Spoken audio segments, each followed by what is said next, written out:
I think we're gonna start. Est-ce que vous êtes prêts? Are you ready, Sylvie? Yes, I'm ready. Okay, let's go. Hi. Okay. Just a few seconds. Hi, Maya. Okay. And Daisy. Welcome. We have Professor Elena. Welcome to the and Mervyn and Mariama. Okay, we're gonna start right now, I think. I saw you somewhere. Booba, yeah. Okay. Booba, merci beaucoup. Je vous salue tous. Merci à vous. Thank you. Yes, you have people from Senegal, from Cameroon. It's really like about Africa.s with S. Africa. Yes, okay. You shall overcome. Merci beaucoup. Okay. Merci. Okay, welcome to Baruch. Thank you for joining this unmissable Globus lecture. It is a privilege for the Baruch Modern Languages and Comparative Literature Department today to bring this panel of outstanding and accomplished writers and scholars before you so that you can hear the thoughts and their works on epic, migration, and translation. It's my honor on this day to introduce you to our speakers who will expand our minds. You students, colleagues, if any. I see that Professor Elena is there, and guests about their work. First, we have Dr. Kande, Sylvie Kande. She's a Franco-Senegalese with 3 collections published by Gallimard.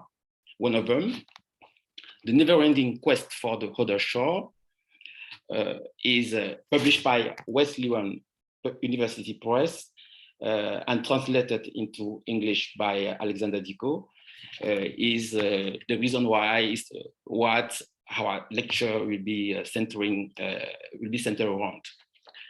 To date, she published 2 essays on Osman Sembène and taught. I've been teaching African cinema in various institutions of higher learning, including Sunny Hall, Westbury. There are some people that I have to admit before on, okay. Yeah, including Sunny Hall, Westbury, where she currently teaches. She's also a historian trained at Sorbonne Paris University, who specialized in the complex conversations between Africa and Europe, Africa and its diaspora. She's a member of the Honorary Committee for the Gori Almadies Memorial and the preservation of Gori Island. Professor Kande is the chair of the History Philosophy Department at SUNY. So please welcome Professor Sylvie Kande. You can wave hands or welcome. Très bien, okay, merci. The second speaker is Alexander Ziko. He's an associate professor of French at Virginia Tech. He works in French and English and is a literary scholar and translator. His poetic works include Carambole and Appetite, Le Premier Souper, his debut novel, published last year by La Volte in France, proved to be a huge success with literary critics. And he's also the scientific director of this journal, Les Cahiers de Max Jacob. I was fortunate enough to contribute in the last issue. Okay, so thank you for being there. Thank you, everyone. So Professor Kande, you have the floor. And just to give you, she will give a 15-minute presentation. That will be followed by the presentation from Alexander Dickow. And there will be, of course, Q&A sessions. Okay. Thank you, Eric, for this gracious invitation, and thank you for your wonderful introduction of Alex Dickow's work and mine. Of course, my heartfelt thanks to colleagues in the Modern Languages and Complete Department at Baruch. I'm very grateful, needless to say, to Alexander Dickow for the magnificent translation and that he completed of la quête infinie de l'autre rive. And I'm grateful also to my publishers, Wesleyan University Press and Gallimard. Many thanks to all of you who took time out of their busy schedule to attend this discussion about migration, translation, and poetry.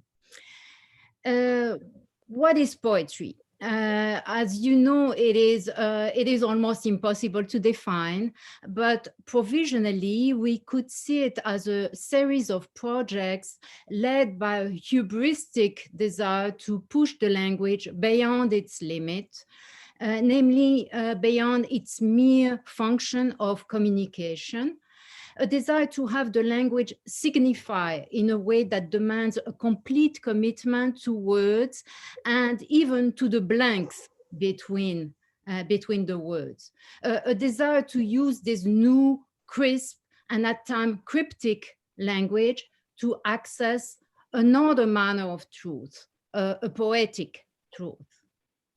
And writing poetry is probably one of the most risky instances of individuation in which the style, that is to say the engagement with language, exposes the individual on stage.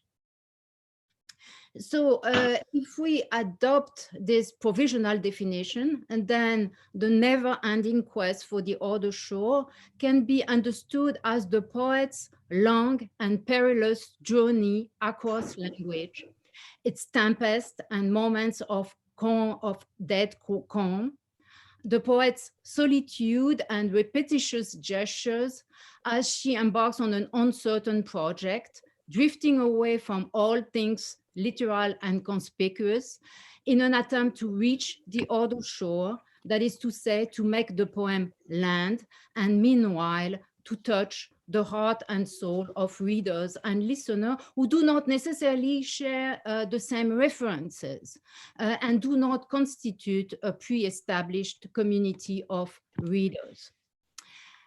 So the never-ending quest for the other shore is indeed a meta-poem about poetry making.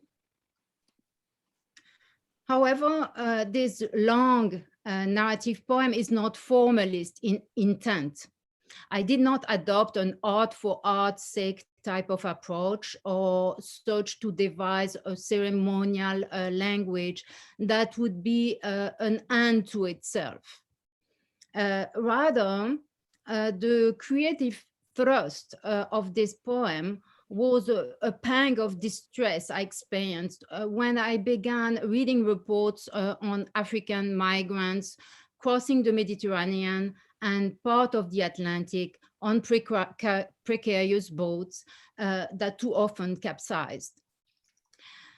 Indeed, as a result of increasingly restrictive policies on immigration adopted in the 1980s by European nations, coupled with environmental degradation, wars, and so-called modernization in Africa itself, migration routes towards Europe diversified and came to include the seas. From 2000 on, migrations on small boats referred to as pirogues, pateras, cayuco, began in earnest and made the Mediterranean what Roberto Saviano calls in his recently published book, En mer pas de taxi, I quote him, one of the world's largest common graves. To have an idea of the scale of the phenomenon we are talking about, it is worth mentioning that in the year 2015 only, 3,800 refugees and migrants perished in the Mediterranean.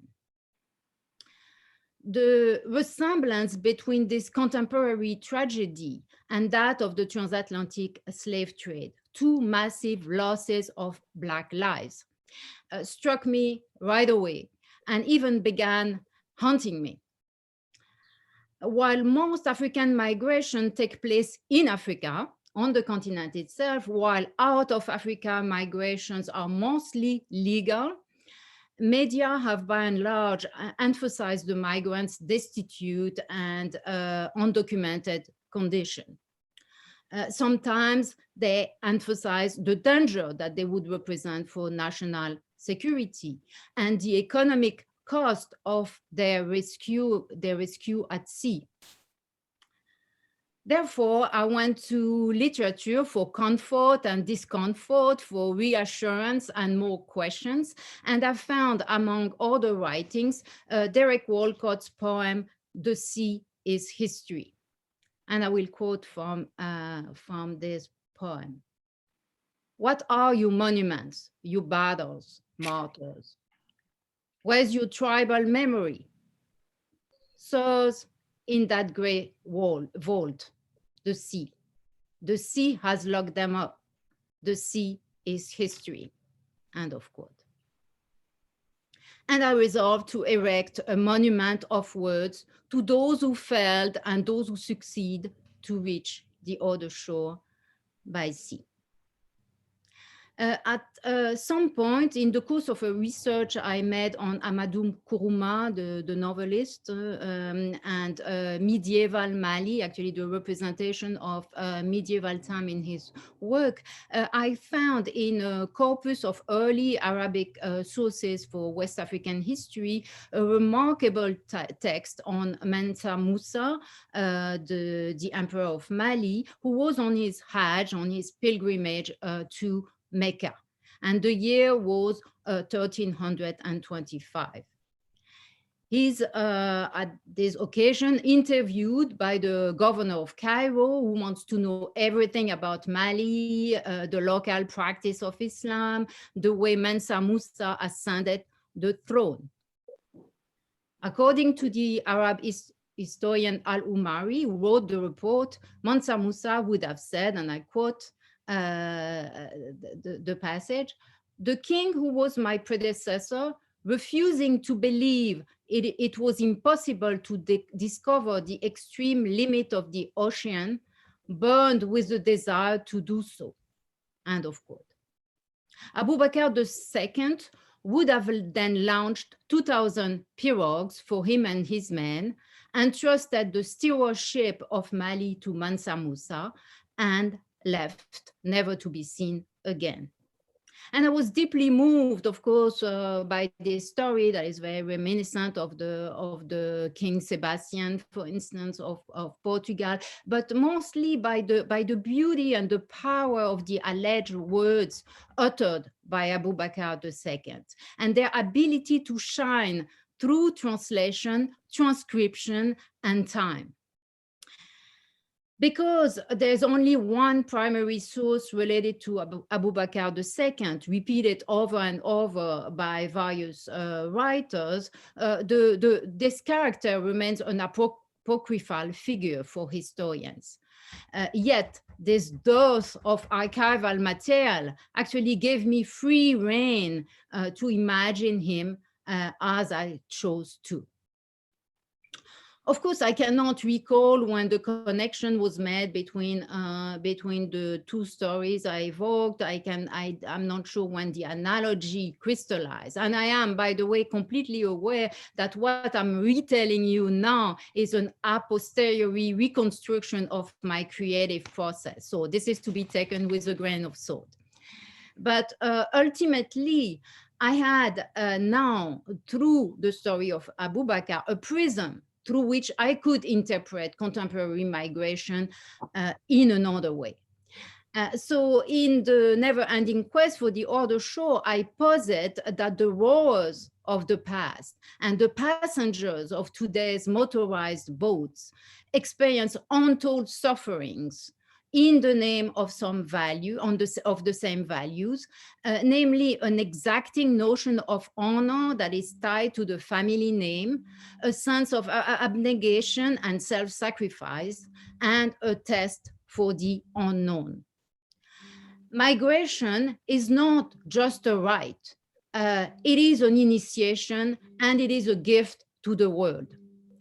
Migrants are the unsung heroes of our new humanity, and to celebrate their heroism, an epic poem was the most appropriate form, since it combines history and mythology, legend, features of daily life and formulaic phrases around a complicated allegorical figure. So to finish, I will explain in a few words how, in my opinion, but I may not the best judge on that, the poem unfolds. The two first cantos concern Abu Bakr's medieval expedition, and the third one, contemporary migrations. Those different temporalities are mostly expressed through vocabulary and tone. I'm not reading yet, Eric, but soon. Yeah, soon.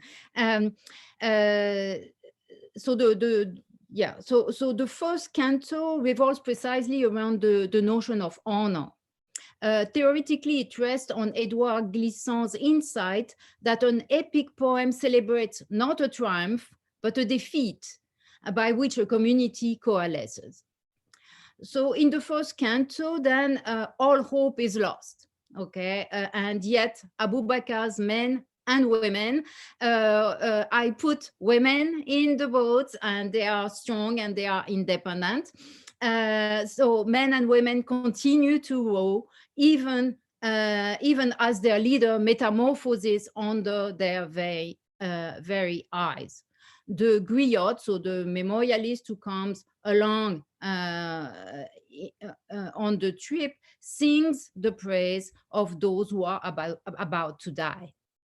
Then I realized that I still didn't know much about the details of such a fabulous expedition. So I had to revisit the whole thing. So that's what I do in the second canto. I revisit the story. I imagine the construction of the ships, for instance, the selection of the rowers, the intrigues on board, and various versions of the Malinke landing in pre-Columbian America. And the third canto is mirroring a contemporary expedition under the form of a journal written by one of the passengers. Here again, I refrain from enchanting the rendition of those passengers. Their strategies and decisions vary greatly, and the situation of prolonged confinement gnaws at their minds. The migrants' defeat is marked by the arrival of a boat that will rescue the survivors, but who will eventually have to fight deportation. Their triumph is represented by Alassane, who is Ulysses, in this guy, a hero, one who, in Alexander's word, never did do daily life so well, but manages a surreptitious entrance into the city. So I'm gonna, with your permission, I'm gonna read a little bit. I just want to pay attention to the time, maybe just one passage, because of the time. It's already 2:20. So I'm going to read the first 2 pages. So first canto, first 2 pages. The text is here. Ever since they row, songless, no heave ho. For how long? How to know? How many seasons? How many mirage islands the wind will sow? Did they row past pitch drunk and swollen with spin drift? A foggy memory of what it is to have one's feet on the ground and eyelids fluttering.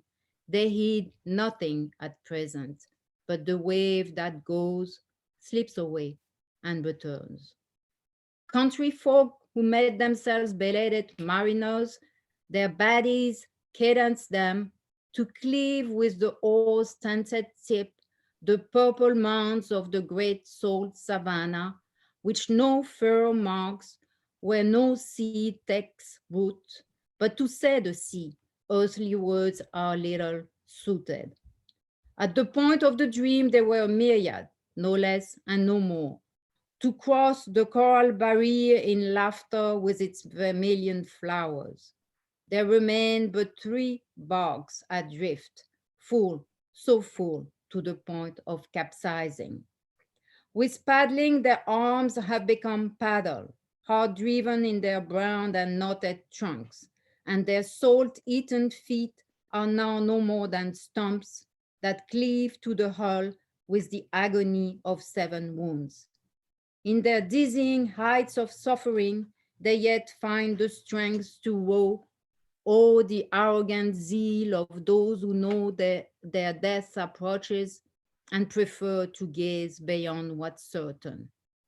In the foremost boat, they row in fine unison, baron and captive, craftsman and archer, a remaining bit of color at the edge of their bitter lips, and without pause, aside from 2 buggers wallowing in the bilge who cease to rumble only to hold at the birdless cloud, drawling imprecations. Their folly, just now brought forth, noisily displays itself. Aside also from the boy ever so young, who the pitch of the sun consumes and scorches. Yet he had promised to his beloved to return with so much affluence and luster that even his mediocre birth would be forgotten, and that he would make good his pretension to make sure at all cost his honor. I shall last upon the water. When I return, will you love me well?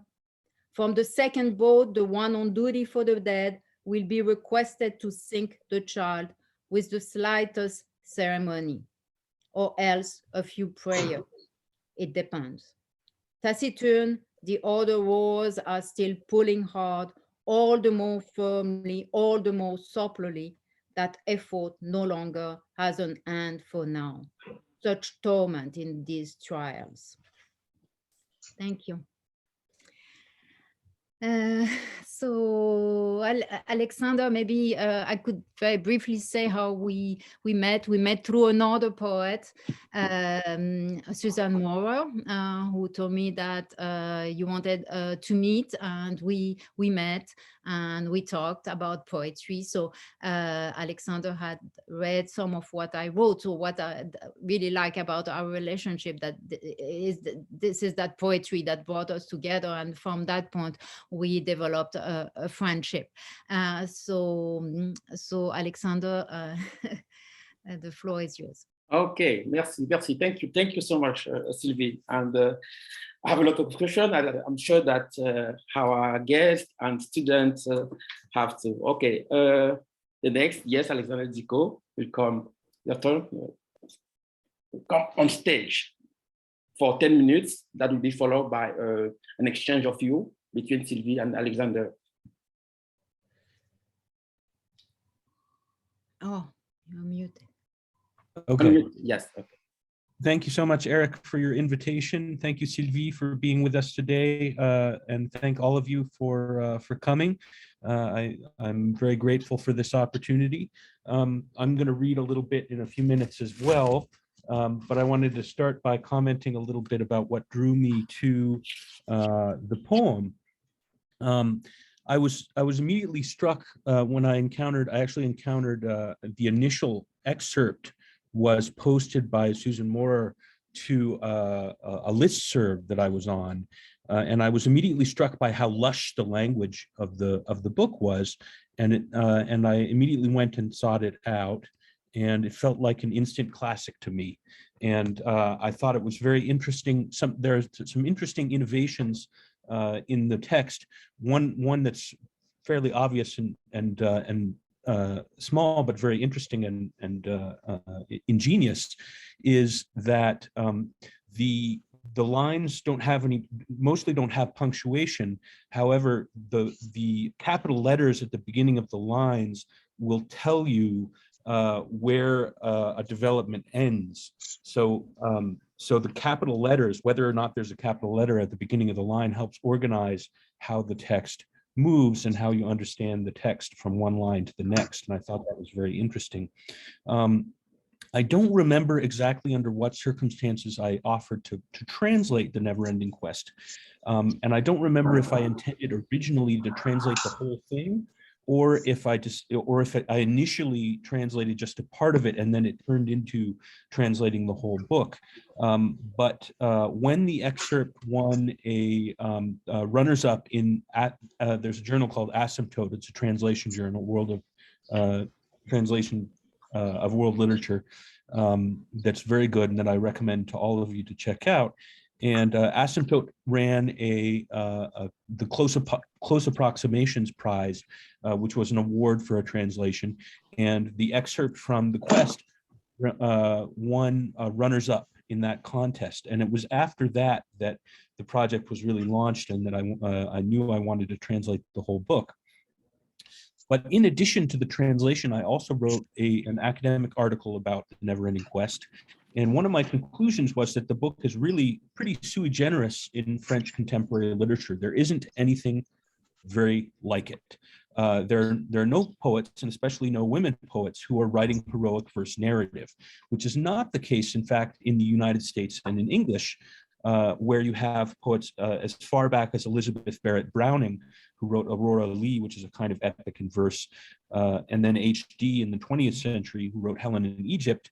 And there have been a number of women poets who have tried their hands at epic-like works, but that's really not the case in the French tradition, to the best of my knowledge. And of course, there may be works I don't know about, but it seemed to me that this work really stood out. And if you read some of the criticism that's already been written about The Never-Ending Quest, it stands apart as among the literature of migration. There is a literature that deals with migration from Africa to Europe, but most of it is memoir or novel oriented rather than an epic in verse. So they're all, it's really very, very apart from other kinds of works. And I was really struck by that originality.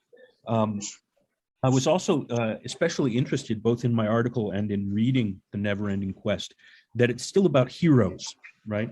Which seems to me to be almost a kind of taboo approach in contemporary literature. If you take a look at a slightly analogous work like Derek Walcott's Omeros, it really kind of deheroizes its main protagonists, whereas Abubakar II and the griot Nasita Manignon, and even the unnamed migrant of the third canto, his name is Alassane, but it's not exactly clear if that's his name or if that's the narrator who's sort of given him a name. They all have a kind of heroic greatness to them, and I really appreciated that sort of investment in the hero figure in a very very whole way that I felt that I wasn't seeing much in other kinds of literature. In the novel, I think there's a same deheroizing of the main characters. They're always very flawed. They're and of course the characters in The Never-Ending Quest are also flawed, but they're also grand. They're characters with greatness. They have hubris, which Sylvie already alluded to the term la démesure, according to the French term, which is to say that they're doing something that's almost beyond the reach of human beings. Abubakar's voyage is properly crazy. It's a crazy thing to do at the time, and very extremely dangerous. And it's in that démesure, in that hubris, that there's a kind of heroism. Sorry. No. Is everything okay? I was just, yes. Please go ahead. Okay. A willingness to try for something beyond the merely human. And there's something really wonderfully untimely, I find, about this focus on the heroic. And it's something that I associate with previous literatures like medieval literature. I almost became medievalist and in the end decided to work instead on 20th and 21st century literature, but I still love that period. And The Never-Ending Quest is a highly learned work, obviously, but it also taps into what the French called le populaire, that which belongs to the people, right? And it does this through heroes, but it also provides also proverbs, right? There are many proverbs that are scattered throughout The Never-Ending Quest, which inscribe a kind of collective knowledge into the text. And that's something that reminds me of medieval works where the uses of proverbs are very present. And Nasita Manignon's storytelling is another way that the story taps into something profoundly collective. The figure of the storyteller is something that belongs to all of us.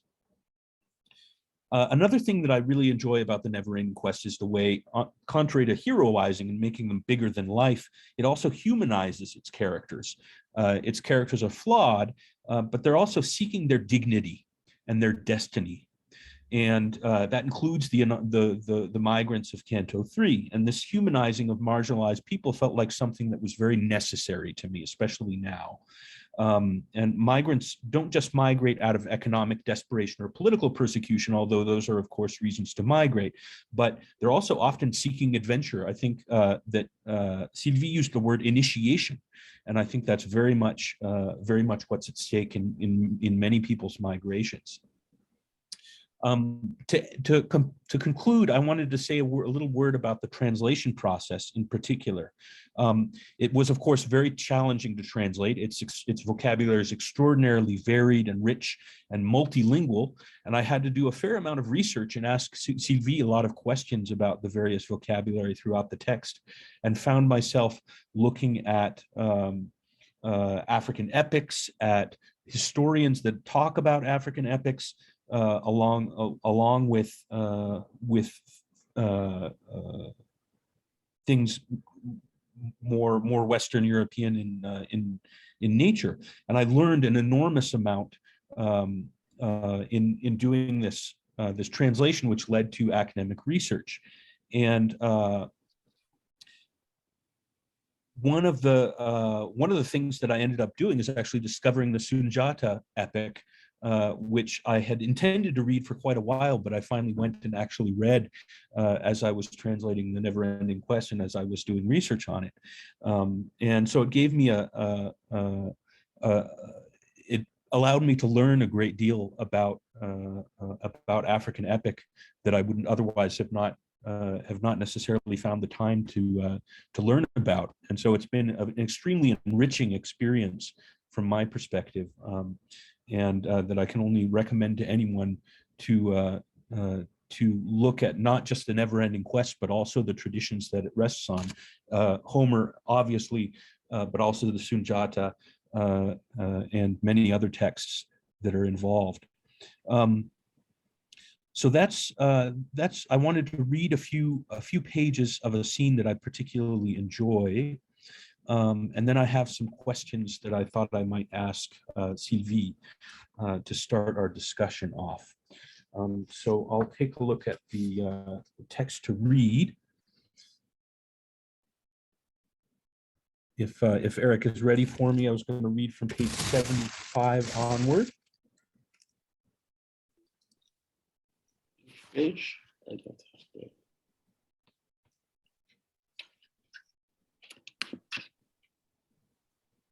I'll give Eric a minute to find the proper file or page.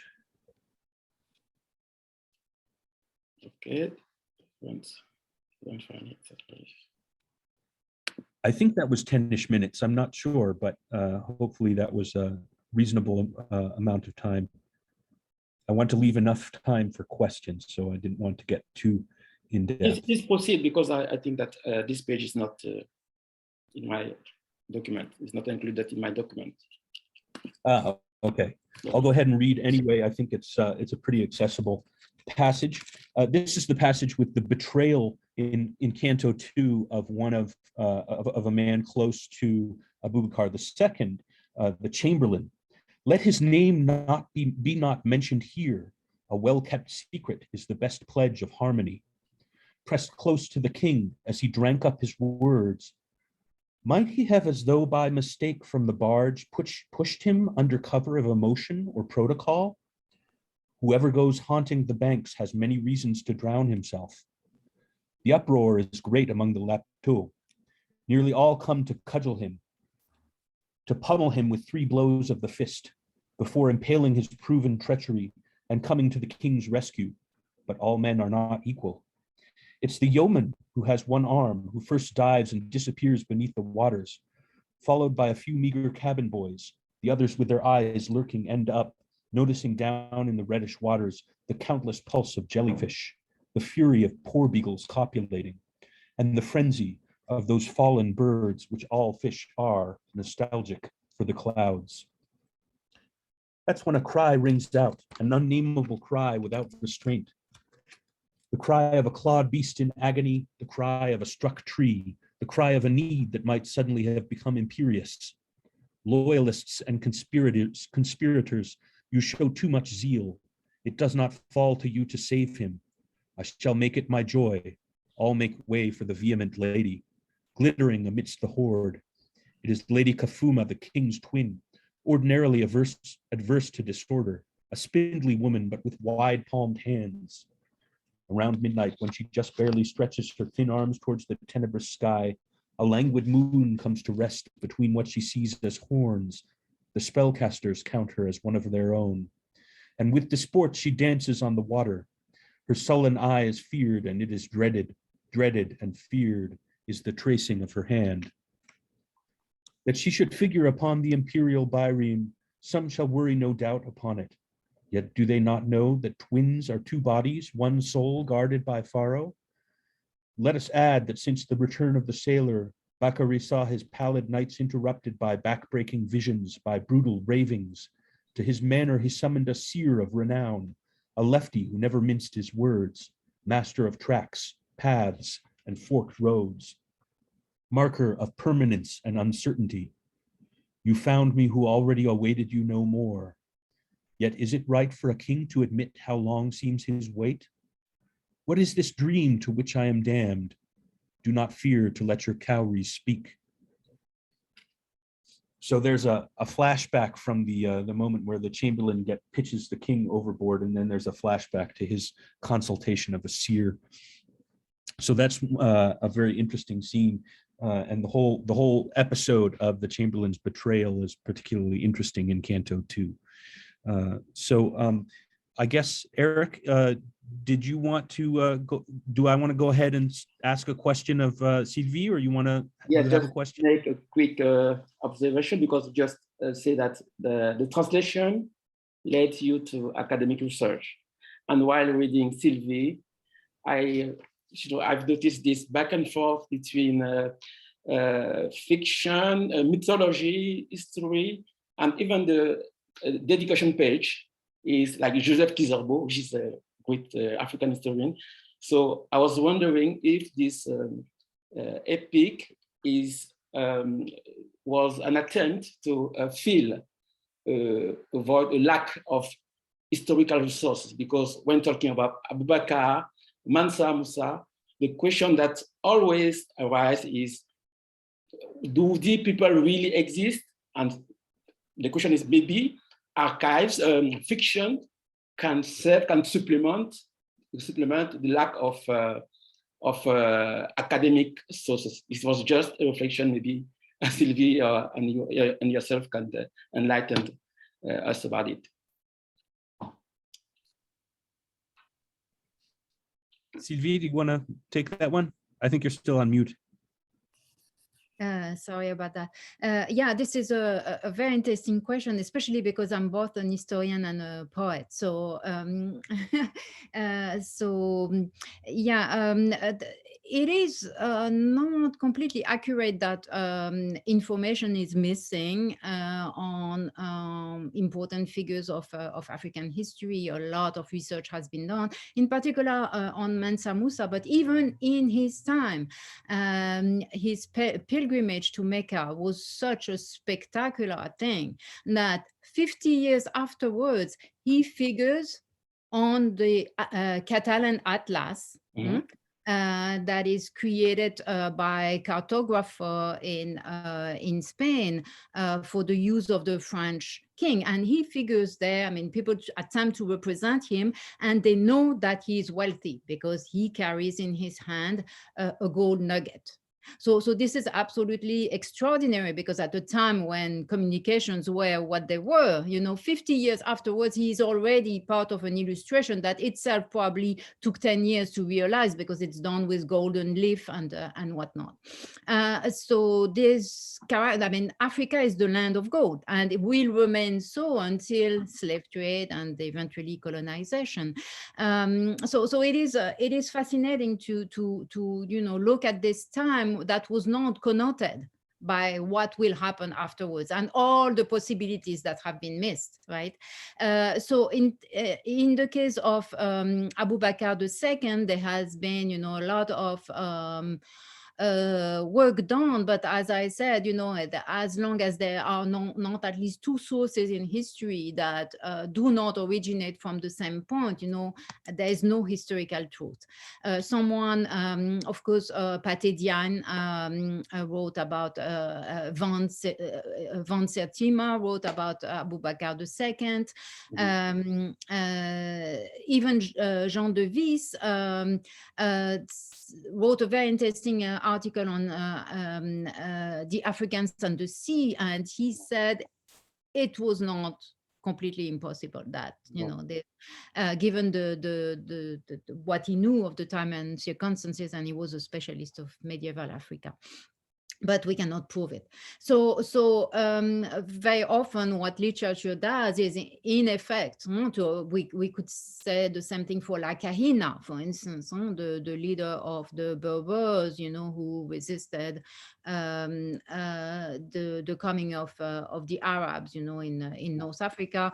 There has been some narratives created in the fold of history at those places where at those empty spaces, and of course it is in a way a bonus for writers not to have archives, because you do not have the constraint of following them. So thank you for the question. Okay, thank you. Maybe just if you can share a reminder of you already said something about it. What Abu Bakr II and Mansa Musa were known for? Because you have some students here who never heard of Mansa Musa, nor Abu Bakr II. So if you can just say a word about this, because it's not only character; they are said to be historical figures. So. Yeah, so we do not have any other you know, testimony on his existence, but this conversation that took place in Cairo in 1325. So we can sort of reconstitute when he could have left. So this is about 1310, 1311. And what is also very interesting is that there is no oral tradition on Abu Bakr II. Okay, so sometimes, you know, for the Sunjata, for instance, the oral tradition is very useful, because, you know, especially when you can sort of match it to the narrative made by another group of people, then you can sort of compare and contrast. And historians of Africa have used very creative methods to reconstitute periods of time when there were no written documents, so basically before the arrival of Arab travelers and historians. But here Abu Bakr II does not figure in the oral tradition. So this is an issue that I attempted to resolve, and I have a number of griots, you know, really criticizing this foolish enterprise, you know, and saying, okay, we won't talk about you, that's it. You know, if no Mansa has ever abandoned his kingdom, so if you decide to do it, we will just erase you from history. So that was the best way I could deal with the question. But this is clearly, I mean, this is suspicious that, you know, there's no oral tradition on him. Okay. Yes, Alex, you have our attention. Okay. So I guess I had a couple of different questions, and I'm not exactly sure which to start with, but I guess I'll start with the question about language, because there's such a diversity of linguistic registers at work in the Never-Ending Question. I wondered what exactly are those languages at work in the book, and what are their relationships? Does one of those languages dominate the others from your perspective, or is it a free play between different kinds of language in the book?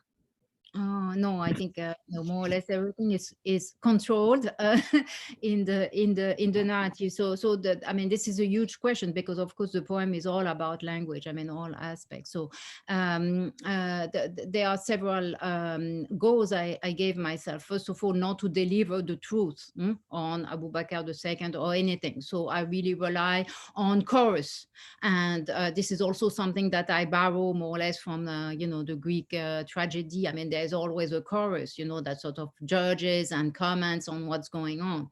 I started, as you noticed, with the people themselves, and not with the leader, who is essentially the spirit of the voyage, but not the one who directs and governs everything.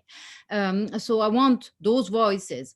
I do not want to deliver the truth, and I want the characters to remain that way, to be multifaceted, so that everybody can sort of choose an interpretation or another.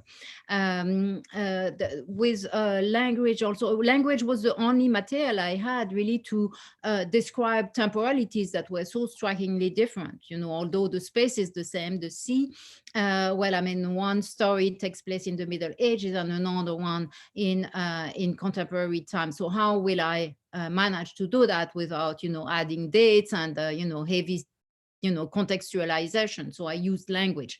And for the medieval scene, I went to a French that had a kind of patina of the past. So I used Montaigne, I used, the 17th century, used a number of authors whose French was a little bit décalé as compared to contemporary French. And on the other hand, for the contemporary narrative, I used a French that is not only contemporary, but a little bit slangish, because I wanted to present the migrants not, just as newcomer who just discover the West, because in Africa, everybody knows the West, right? The opposite is not true, but everybody is on the radio, everybody has it. And many of the migrants go to the West, and then they are deported. So, and they try back. So they are in a way not newcomers, and they are all of us. They are all of us, in the sense that, it may well be that in a few years we are all climatic refugees, right?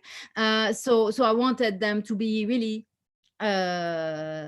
people, common people, and I attempted to translate that through language. And I also wanted the text to be a kind of epic of relation, and I'm thinking here of Glissant, in which, language is just like people sort of flow together and converse together. And in this endeavor, I found some very fascinating things. So, for instance, I thought that the term griot, that is really borrowed and used as such.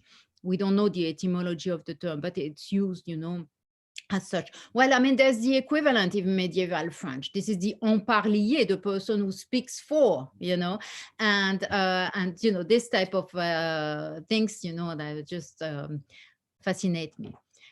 So I'm not sure if I answered the question, but yeah, and maybe we can take some questions from the audience. Yeah. Any questions? We can get into the round of Q&A. If you have, there is this remark from Mervyn Taylor. He said that this narrative poem brings into focus the predicament of refugees today, and he had that historical perspective. So we already had a word about it. So it's. Hello, Sylvie. Okay. Hi, Mervyn. Hi. Thank you for being here. Yeah, just one question. This is epic. It's a big poem, and I know something like this must come to you. It doesn't happen often in one's lifetime, right? That things just come together, and I mean the linking of the past, the epic with what's going on currently. I just wanted to ask you: are you aware of the moment when all of this came together in your head as a poem that you could construct, joining all these things together? Can you recall the moment of that thing happening, that magical moment? Because I know it doesn't happen often in the life of writers, and so Yeah. in anyone's life. Yeah. So maybe you could talk a little bit about. Are you aware of exactly when it happened? No, unfortunately, I cannot, and I suspect that it was not a single moment, but a series of flows, you know, that sort of brought me to a series of readings, and you know, there was certainly a haha moment, but I cannot put my finger on it, and it was followed by preceded and followed by so much work and reading and thinking and trying to find, you know, if that could hold, no, If the boat could float. I don't remember that particular moment, but this is true that this is really the work of a lifetime. I mean, it was, it's sort of down on me. And as you know, Mervyn, being a poet yourself, you know, I mean, it works in very mysterious ways, right? And you may intend to write something, and the poem its own way, and takes you where you didn't plan to go. And there are, you know, sort of a grace moments, and that I remember, you know, punctually. I mean, there are passages I worked a lot. I mean, 2 lines I worked for days on, and there are passages that sort of came to me just like that. Some I thought I would work a lot on because that was so complicated to express, and they were almost written for me. So there is, you know, I'm trying to rationalize, I'm trying to explain, but frankly, I mean, this is a very, very mysterious process, and my only fear is that, you know, one day it could not happen anymore, you know, and be there and not have this state of grace that I've been in, and that, you know, you long for, and Alex, you know, and all the poets in the room, of course, know about that. Okay, I will traffic the virtual microphone around, and Buba, you have. Yes. Bonjour. Thanks for sharing with us this panel. Thanks to Sylvie and to my friend Paul Dickow, who sent me this information. Quickly, Paul Dickow is a great poet and writer. Yeah. So I'm honored that he was aware of this. Okay. Yeah. A friendly relation with Sylvie, it's a long time. The topic is very interesting for me. The first reason, personally, I spent 6 continuing years out of my country, and I spent 6 years in France when I was a student. I spent 2 years in the US, so I consider myself as a nomad sometimes. And the second reason is I'm an activist. I'm very active in NGO in my country. We have a network of people very interesting on migration. And the theory of co-development is very active in my mind. So I develop now ideas of maison de solidarité, because many people want to go out sometimes, but they have no information, and sometimes it's a catastrophe. So I'm also a historian. I teach ancient history. You know, Africa is a cradle of humanity, and the new discovery, I continue to do my research. Now I'm retired, but I continue to be very active at the university. The problem is now people began to know why the human beings, they left Africa, and yeah, they came in Europe, they came in Asia, etc., etc. Now, the new discoveries are very interesting concerning the change, concerning physical anthropology, concerning food, creativity, and very, very interesting new discovery concerning this problem. The second problem is to know why the ancient Egyptian, the ancient Aksumite from Ethiopia, they left Africa sometime. Why the workers, the soldiers, the gens were in Iraq? Why some African came to Spain with what people call the Almoravid? We have to have this in mind to know why Mansa Bakari did the same things. And why the European colonialism, why the colonialism, etc., etc. Now, to conclude, I just want to know the reason to go and to come back in and out of Africa. And I ask you, if some of you have read the book of Aminata Soufal, Douceur du Bercail, very interesting. For me, it's the best of Aminata Soufal, this novel, very interesting. And my conclusion is we are all nomads and sedentaries.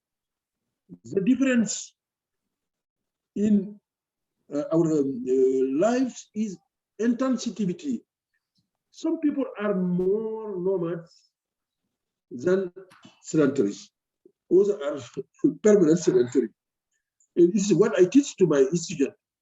Human being, we are both sedentary and nomad. And this topic is very, very, very interesting. Thank you very much. Thank you. So, Professor Sylvie, you have something to say because it was comment and he was sharing his experience and thought. So yeah, I mean, yeah. Thank you, Buba, for attending. Yeah, I mean, you know, migration is really. I mean, some people think that you know, conflict is the driving force behind history. I mean, in my opinion, this is migrations. Migrations really the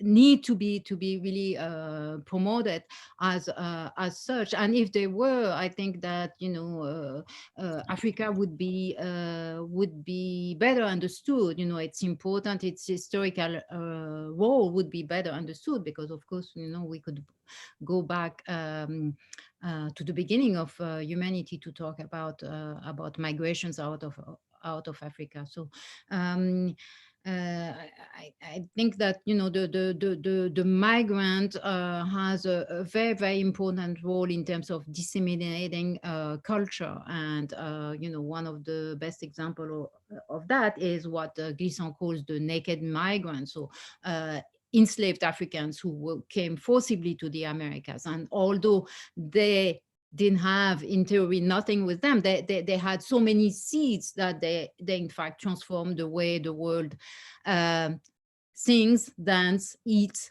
writes, and we are the product of all that. So thank you very much. Okay, thank you. You're gonna have a last set of questions. Yeah, sure.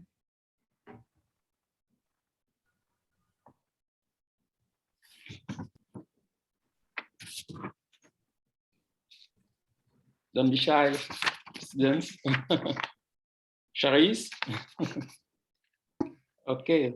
Well, the only thing is I love how you integrate history.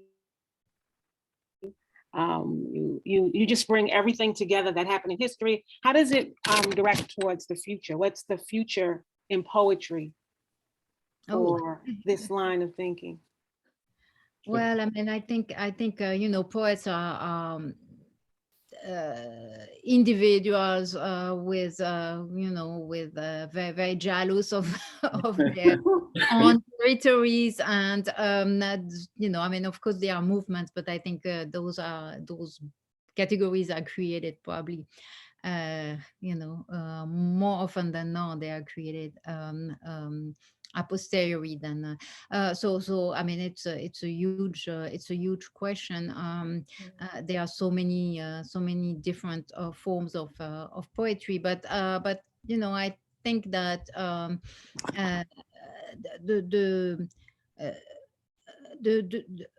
the ambition to see language in its full extent, and it seems that, you know, in the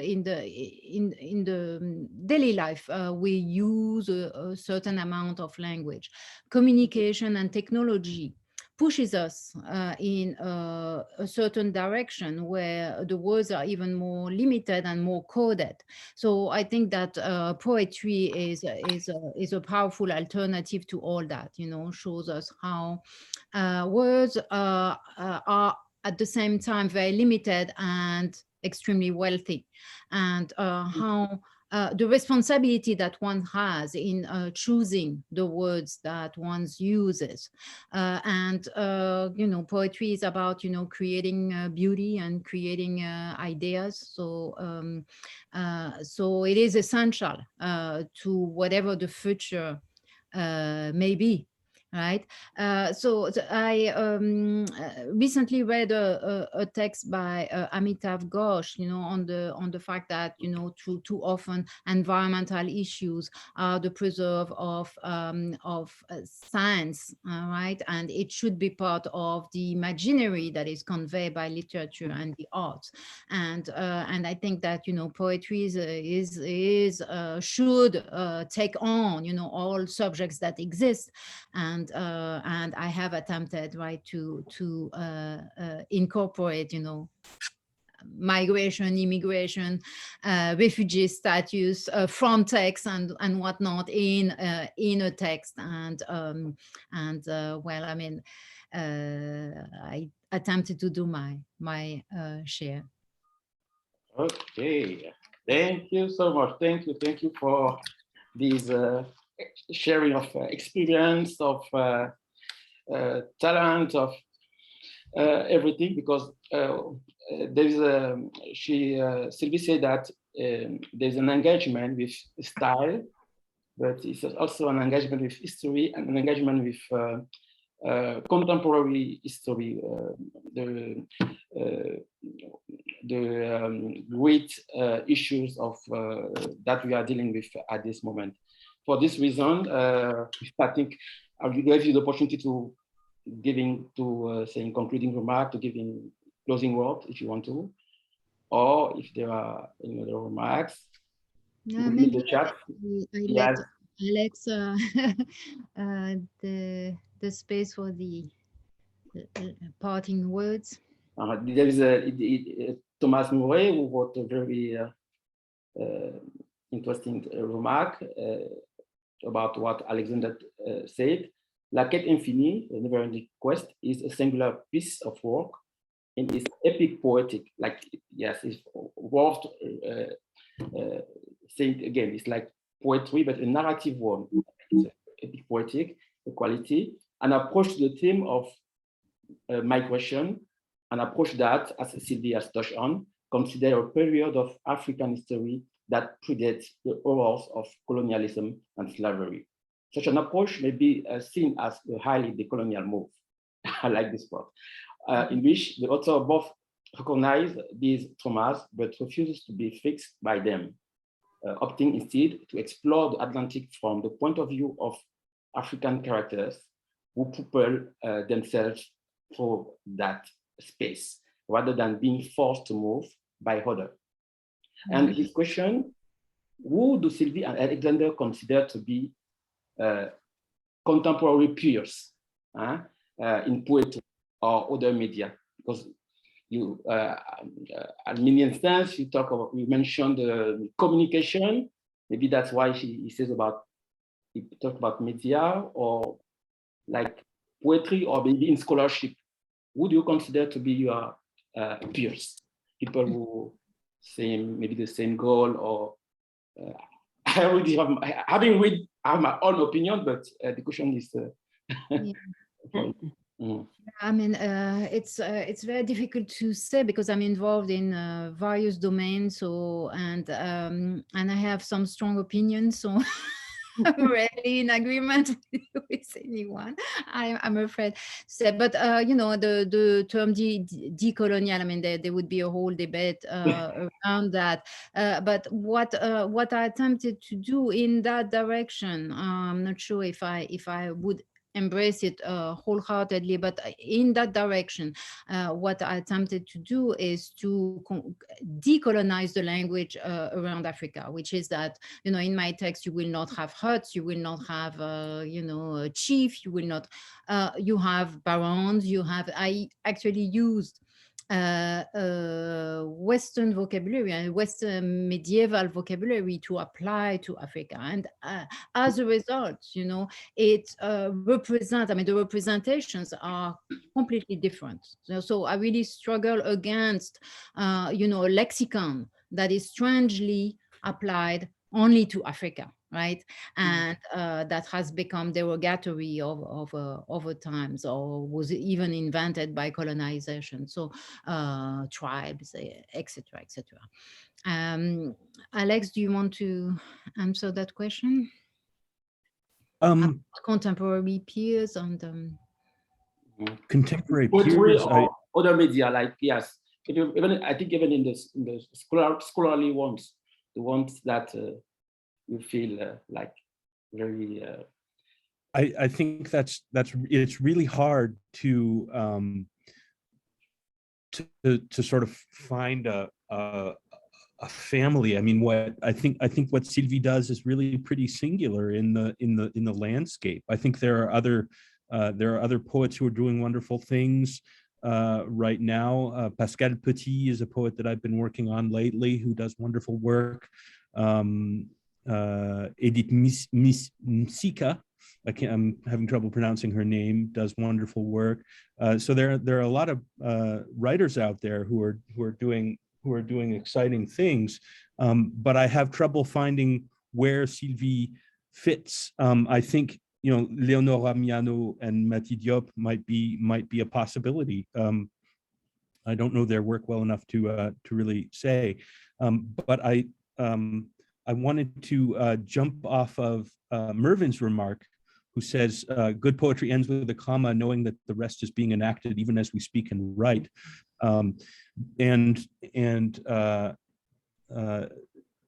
Charisse said something earlier about what's the future. And one of the topics that I talked about in my article on Sylvie's work is that the hero Alassane at the end, who sort of jumps off the boat, avoiding capture and swims to the shore of Europe, is very much a figure of the future. He doesn't have a name yet, right? He's got a name that might be Alassane, but it might be something else. And he's really a figure for the future. He's a figure for heroes to come. And that was very appealing to me in that particular character, because it seems to me that, as Sylvie said earlier today, this is something that's going to become more and more relevant, I think, as we move forward in history with climate change and similar problems in the world. And I think that Alassane is a hero for the future, in that sense, that this is going to become, migration is going to become a fact of life on Earth, very in a greater and greater way. Yes. Okay. Thank you. I like your reference to Leonora Miano, because I think it resonates very well with what Sylvie does, even though she's not specifically a poet. We have in her work written for the stage, écrit pour la parole, this same movement between history and the contemporary issues that it may be interesting for Murray to read if he wants to find people like your peers, as he says. Thank you. Okay, so it's okay. Thanks. Okay, well, if everyone is done with Alexander Ziko, Sylvie Kande, do you have something else to? Something else to add is a big thank you. This was really, really very wonderful to do, and I'm really very, very pleased to see this wonderful audience here and to welcome you all. So I would end with thank you. It's really been great. Yeah. Yeah, I reiterate that. Yeah, thank you very much. I really enjoyed the moment. I'm really grateful to everyone here, and yeah, so thanks again. Yes, thank you. So everyone, I hope we leave you wanting more of Africa, more of epic poetry and translation. And okay, not hesitate to write me if you have any, want me to forward your letters or your notes to Sylvie or Alexander Ziko. Yeah, because I didn't get the chance to read the chat, the messages in the chat. Yes, there's a lot of messages that I will, of course, follow to you. Yes. Okay, thank you. Okay. Bye-bye. Thank you all so much. Bye. Bye. Thank Thank you very much. Bye-bye. Bye bye.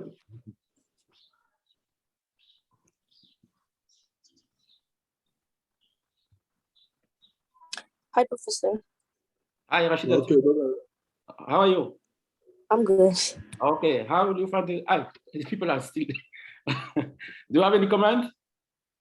Not a comment, but I seen that you was recording the lecture. So is this gonna be sent to the students that attended the meeting? If you want to, I will first ask to the presenter if they allow me to share. I will. But, Okay. so if you are interested, I will ask to the speakers. Okay. All right. Thank you. Right.